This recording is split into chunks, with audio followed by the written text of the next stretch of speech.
لە ئێستاە پەیوەندیەکانمان یا ئاستی پەیوەندیەکانی وەزارەتی پێشمەرگە لەگەڵ وەزارەتی بەرگری عێراق و قیادەی عەمەلیاتی مشتەرەکەیە لە ئاستێکی باشدایە و ئەمەش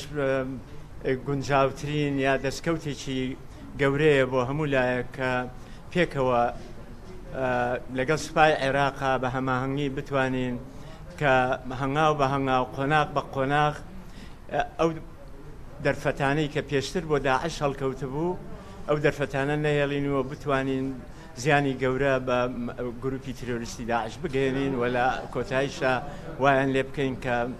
لە جوڵەیان بخەین. ئێمە لە چەند ڕۆژی ڕابردوو داهاتووشە بەردەوام کۆبوونەوەمان لەگەڵ هێزەکانی عێراقدا هەیە و ئەمە پەیامێکی دڵخۆشکەرە بۆ هاوڵاتیانی ناوچە کوردستانەکانی دەرەوەی هەرێم بۆ هێزی پێشمەرگە تەنانەت بۆ سوپای عێراقیش و بۆ عێراقیش کە ئێمە هەمومان بە یەک ئاڕاستە بە یەک نیەتی باش بۆ ئەوەی کە بتوانین زیانی گەورە بە گروپی تیرۆریستی داعش بگەێنین و تەنیا ڕێگەیە کە بۆ ئەوی بتوانین چالاکیە تیرۆریستەکانی داعش کەم بکەینەوە هەڵکشانی یا باشترکردنی ئاستی هاوکارەکانە و هەماهەنگەکانی هێزی پێشمەرگەی کوردستان و سوپای عێراق.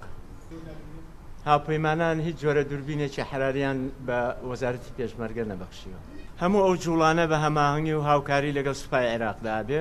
و هەر لەگەڵ ئەوانیشا تەنسیقەکە بەردەوامە بێ چی لە بەرژەوەندی دانیشتوانی ئەو ناوچانە بێ پێکەوە لەگەڵ سوپای عێراقا بڕیاری لێ بێ.